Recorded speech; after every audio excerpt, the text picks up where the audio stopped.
ବାପାଙ୍କ ପରିଚୟ ଦେଇନି ବା ଇଏ ସ୍ୱାମୀର ପରିଚୟ ଦେଇନି କି ପୁଅର ପରିଚୟ ଦେଇନି କହିଲା ନାମ ଶୂର୍ପଣଖା ମୋ ନା ଶୂର୍ପଣଖା ରାବଣ କେ ବହିନି ମୁଁ ରାବଣର ସେଇଠି ରାମ ଜାଣିଲେ କହିଲେ ଏଇଟା ଆମ ଆର୍ଯ୍ୟାବର୍ତ୍ତ ନାରୀ ଭାରତୀୟ ସଂସ୍କୃତିର ନାରୀ ଏଇଟା ନୁହଁ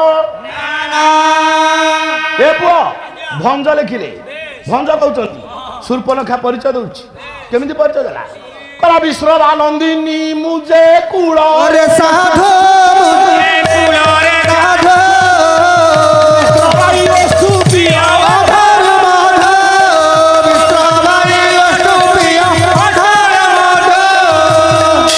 हे सुंदर पुरुष विश्रवानंदिनी मुझे मु विश्रवा ऋषि झील कूଳରେ साधु ब्राह्मण कूल जन्म तुमको देखी मो मनटा मानिछि तुमको विवाह करने को चाहूँ खाली से कहला 12 बेनीपुरे राजा मोर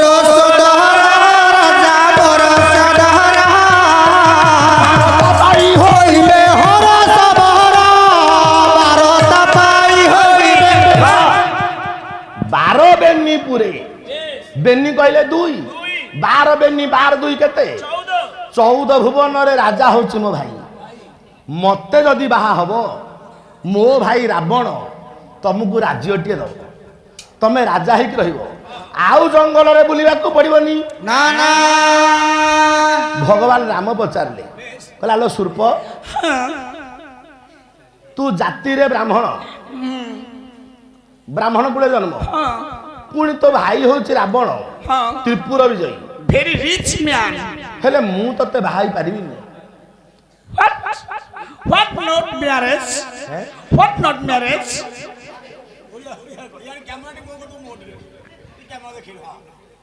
ठीक है अच्छा कौन इंग्लिश रे कहलु You what not marriage? अरे ये को अरे मुन्ना मुन्ना नहीं अरे हम तू एमितिया इंग्लिश कौन कहू केमिति इंग्लिश तू कोठी पाठ पढ़िछु ओडिसा रे आज्ञा डिग्री हासिल कर पाइलेनी आज्ञा मु पढले ऑस्ट्रेलिया ऑस्ट्रेलिया रे डिग्री हासिल करके आसिली सेइथि में इंग्लिश कहू के बुझी पार नांती मु एमितिया इंग्लिश कहूची जे आज्ञा ओडिसा रो मान्यगण्य व्यक्ति आज्ञा बुझी पाइलेनी ओडिसा कोन ये भारत रो जने मुख्यमंत्री से भी बुझी पाइलानी के गिरे ए दुलदुल कलाम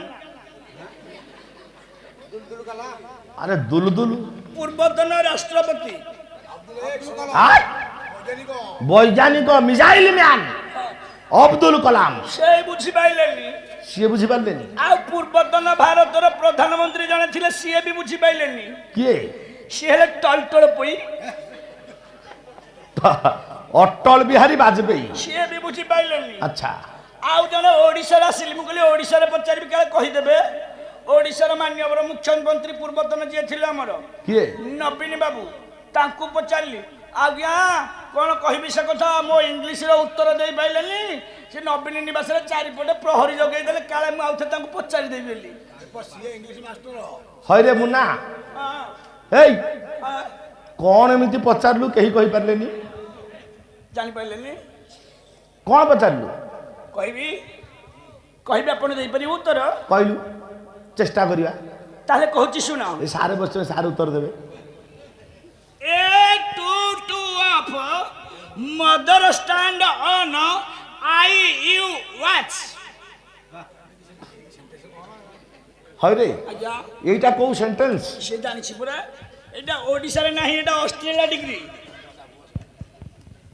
अरे एटा कौन एथे तो ए हां टू टू तीनटा प्रीपोजिशन काहे के आज्ञा टू टू ऑफ हां तीनटा प्रीपोजिशन गोटे जगह रे भूल सेथि पे तुम ओडिसा रे डिग्री करछो सेथि में मु जाके ऑस्ट्रेलिया रे डिग्री करछि सब्जेक्ट आई वाक्य रा शेष को ये कौन इंग्लिश सेंटेंस अच्छा तुम अर्थ करि परिबो न कहू ना मु कर परिबी मैं कह ए सार को पचार सार कहियो तमे मैं कह हैं मैं सार को पचार सार कहियो हेड देखला तो ले कहले मते पचारनी मु ब्लेम हेबी एठे मो ना केते बाटर अछि हौ तू अर्थ कर गोटी गोटी करबा हां ए ए माने गोटिए टू माने टू हां टीओ टू अर्थ कु आउ गोटे टू कोटू हेटियो कु आउ हला ए टू टू ऑफ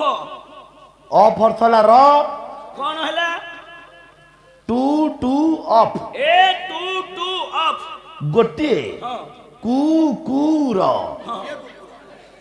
मदर मदर हला मा स्टैंड स्टैंड अर्थ ठिया कौन हला करो गोटे मुंड मदर स्टैंड हाँ। माठिया हाँ।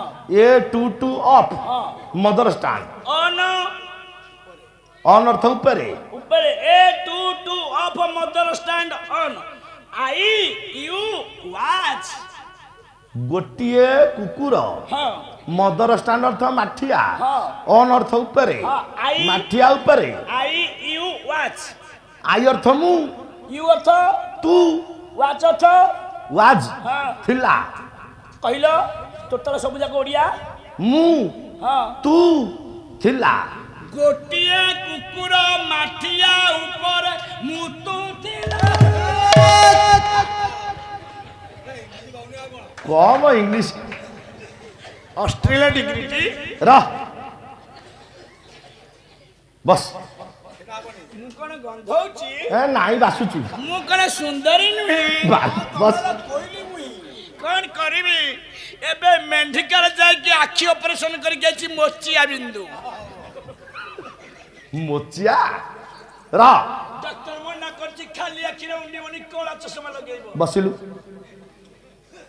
सूर्पनखा दे रामक निकटरे बराद करुछि कहला तुमको विवाह करी राम कहिले माँ आमे पुराण भितर राम को होचे मर्यादा पुरुषोत्तम मर्यादा को उल्लंघन करी नाहंती राम सेठी कहिले कहले सूर्प बेस तू जाति रे ब्राह्मणी द्वितीय रे गोटे राजा घर झियो मते बाहाबू हेले मु तते बाहाबू चाहुनी काहेकि जानिचु काहेकि जानिचु मु मो स्त्री पाखरे सत्य पाशरे बंधा मो स्त्री निकटरे मु सत्य करिछि मो सीता पाखरे सत्य करिछि ए पिंडरे प्राण थिबा पर्यंत मु आउ द्वितीय पत्नी ग्रहण करिबि ना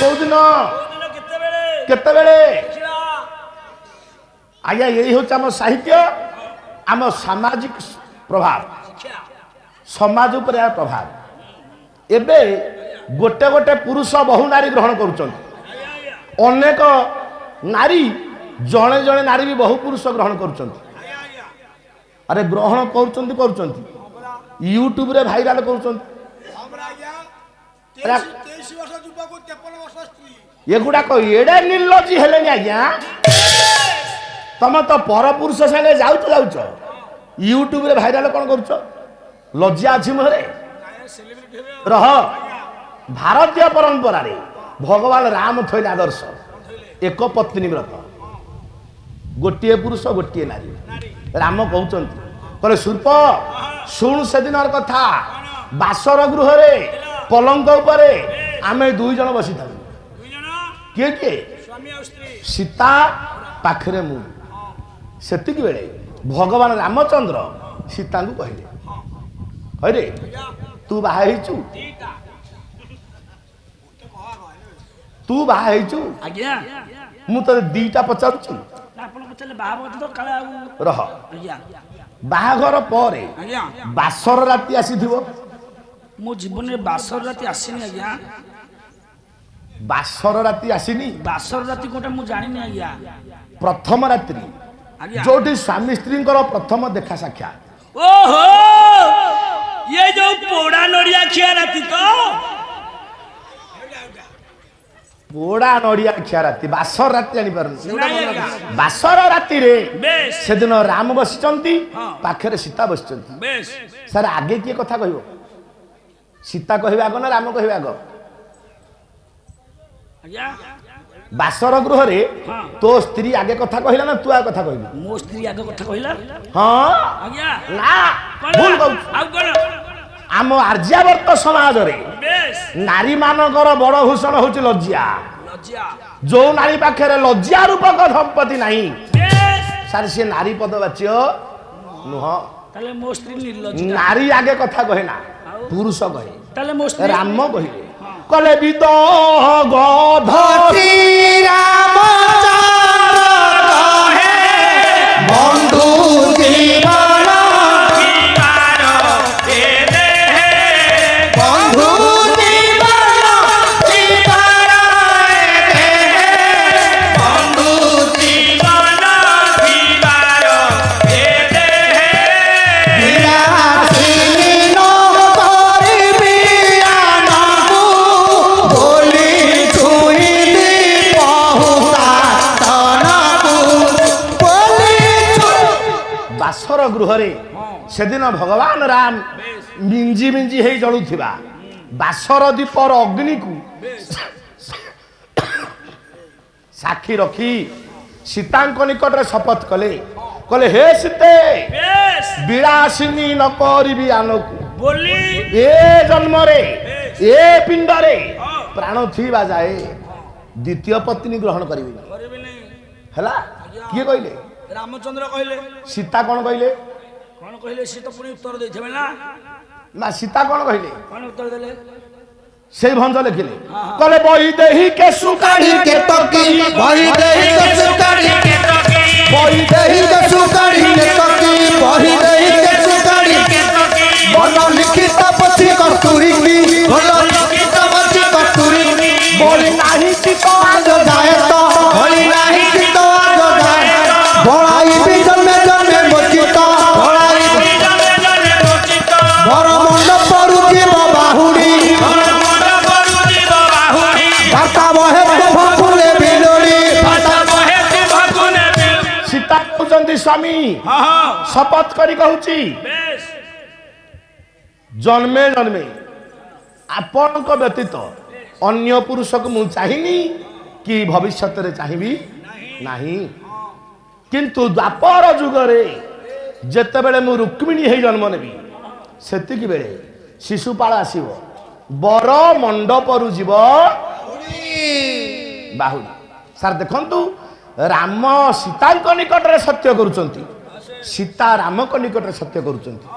ସ୍ୱାମୀ ସ୍ତ୍ରୀର ମଧୁମୟ ସମ୍ପର୍କ ମୁନାରେ ସେଦିନ ଭଗବାନ ରାମ କହିଲେ କହିଲେ ଶୂର୍ପ ମୋ ସୀତା ନିକଟରେ ମୋ ପତ୍ନୀ ନିକଟରେ ମୁଁ ସତ୍ୟ କରିଛି ଏ ପିଣ୍ଡରେ ପ୍ରାଣ ଥିବା ଯାଏ ଆଉ ଦ୍ୱିତୀୟ ପତ୍ନୀ ଗ୍ରହଣ କରିବିନି।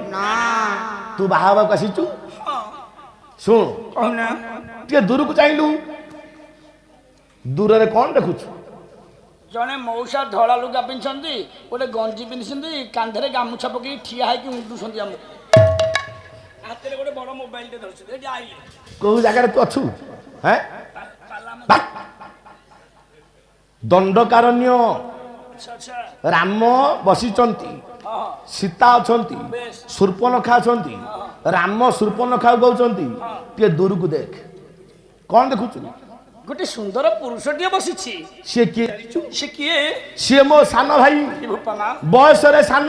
ହଁ ମୋ ସାଙ୍ଗରେ ମୋ ସ୍ତ୍ରୀ ଅଛି, ହଁ କିନ୍ତୁ ତା ପାଖରେ ତା ସ୍ତ୍ରୀ ନାହିଁ। ସେ ତମ ଭାଇ? ସେ ତମ ଭାଇ? ତାକୁ ବିବାହ କରୁନୁ।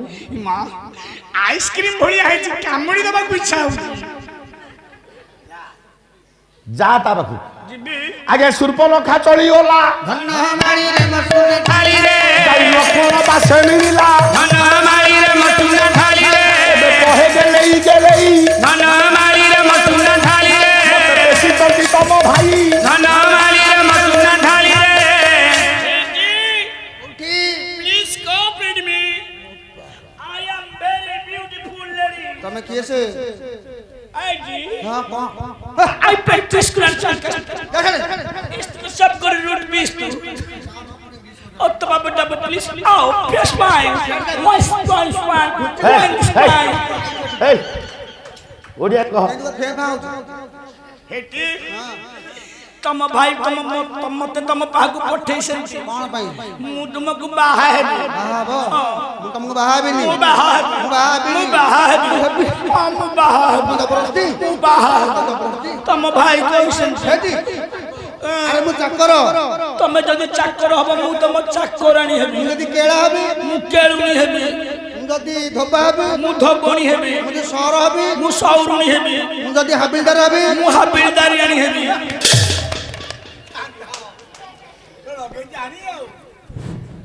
ସବୁଠି ତ ଆଣି ଆଉ ଏକ ବିଶେଷ ସୂଚନା ତ ନୃସିଂହ ଚରଣ ହୋତା ଓଡ଼ିଶାର ଜଣେ ଆଗଧାଡ଼ିର ଗାୟକ କିନ୍ତୁ ବର୍ତ୍ତମାନ ସମୟରେ ଶାରୀରିକ ଅସୁସ୍ଥତା ଯୋଗୁଁ ଆପଣଙ୍କ ନିକଟରେ ବୋଧହୁଏ ସେ ପାଲା ପରିବେଷଣ ଟିକେ ଅକ୍ଷମ ହୋଇଛନ୍ତି। ଏଥିପାଇଁ ମନ ବ୍ୟସ୍ତ କରନ୍ତୁନି, କାରଣ ଜୀବନ ଅଛି, ଶରୀର ଅଛି ଓ ରୋଗ ଅଛି। ତେଣୁ ମଞ୍ଚ ଉପରେ ସେ ସତ୍ୟନାରାୟଣ ନିକଟରେ ଏତିକି ପ୍ରାର୍ଥନା କରିବି, ଭଗବାନ ତାଙ୍କ ଶରୀର ସୁସ୍ଥ କରିଦିଅନ୍ତୁ, ଯଥାଶୀଘ୍ର ସେ ଯେଉଁ କୁପ୍ରବୃତ୍ତି ଭିତରେ ଅଛନ୍ତି ସେଥିରୁ ଦୂରେଇ ଯାଆନ୍ତୁ ଏବଂ ପୁନର୍ବାର ଓଡ଼ିଶା ମାଟିରେ ଆଉ ଥରେ ସେ ପୁନର୍ବାର ପୁରାତନ ନୃସିଂହ ହୋତା ଆମକୁ ମିଳୁ, ଆମ ପାଲା ଜଗତ ଆହୁରି ଉନ୍ନତ ହଉ। ସର୍ବେ ବୋଲ ଆନନ୍ଦେ କବା।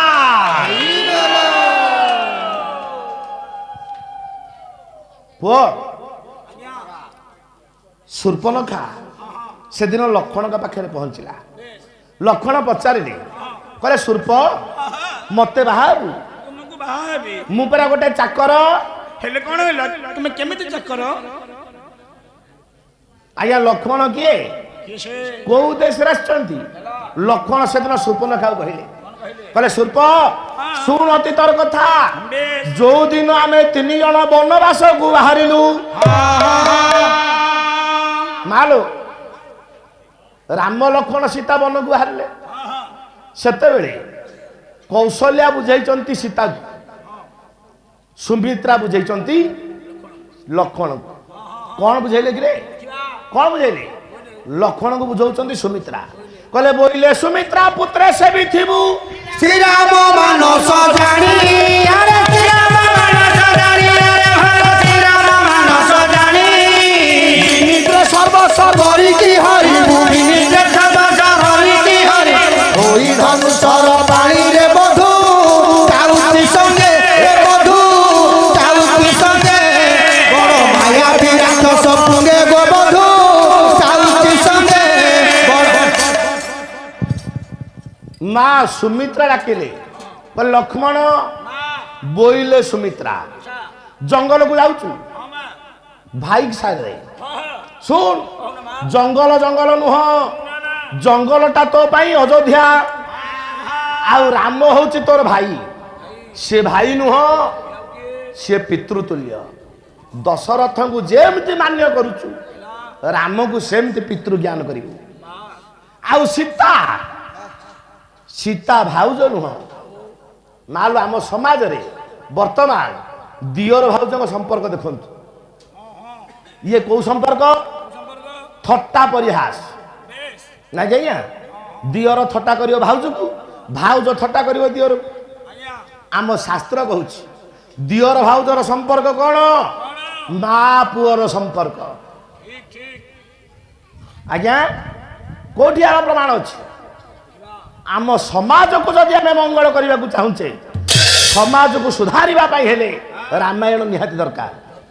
ମୁନାରେ ସେଦିନ ଗୋଟେ ପର୍ବତ ଋଷ୍ୟମୁଖ, ଋଷ୍ୟମୁଖ ପର୍ବତରେ ବିରାଜମାନ କରିଛି ବାନର ରାଜ ସୁଗ୍ରୀବ। ରାମଚନ୍ଦ୍ର ଯାଇ ପହଞ୍ଚିଲେ, ଗୋଟେ କପଡ଼ାରେ ବନ୍ଧା ହେଇଥିଲା କିଛି ଅଳଙ୍କାର। ସୁଗ୍ରୀବ ରାମଙ୍କ ହାତକୁ ବଢେଇ ଦେଲା, କହିଲା ପ୍ରଭୁ ଦିନକର କଥା, ଆକାଶ ମାର୍ଗରେ ଯାଉଥିଲା ଗୋଟାଏ ରଥ, ସେ ରଥରେ କ୍ରନ୍ଦନ କରୁଥିଲା ଗୋଟାଏ ତରୁଣୀ, ଗୋଟେ ନାରୀଟିଏ କାନ୍ଦୁଥିଲା। ମୁଁ ଋଷ୍ୟମୁଖ ପର୍ବତରେ ବସିଥାଏ, ଏଇ କପଡ଼ାରେ ବାନ୍ଧି କିଛି ଅଳଙ୍କାର ପକେଇ ଦେଇଛି। ପ୍ରଭୁ ଦେଖିଲେ ଏ ଅଳଙ୍କାର କାହାର? ଭଗବାନ ରାମଚନ୍ଦ୍ର ସେ ଅଳଙ୍କାରକୁ ଧରିଲେ, ଲକ୍ଷ୍ମଣ ହାତକୁ ବଢେଇ ଦେଲେ, କହିଲେ ଲକ୍ଷ୍ମଣ ଚିହ୍ନିଲେ ଅଳଙ୍କାର କାହାର? କପଡ଼ା ଖୋଲି ଲକ୍ଷ୍ମଣ ସେଦିନ ଅଳଙ୍କାରକୁ ଚିହ୍ନୁଛି। କହିଲା ଲକ୍ଷ୍ମଣ କହିଲା, କହିଲା ଭାଇନା ନାହମ ଜାନାମି କଙ୍କଣଂ ନାହମ ଜାନାମି କେଉର নুপুরং পাভিজানামি নিত্য পাদাঙ্ঘ্রি সেবনা।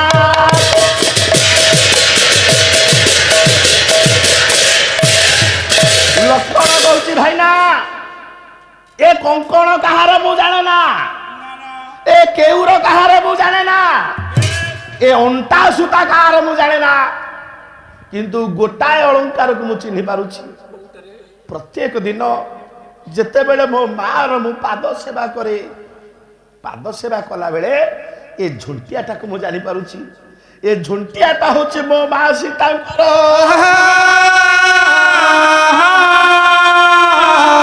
ଦେଖନ୍ତୁ ଆଜ୍ଞା କେମିତିକା ଦିଅର, ଯିଏ ଭାଉଜଙ୍କ ମୁହଁକୁ କେବେ ଚାହେଁ ନା। ଆମ ସଂସ୍କୃତି ପରମ୍ପରା ଆମକୁ ଏଇ ଶିକ୍ଷା ଦଉଛି।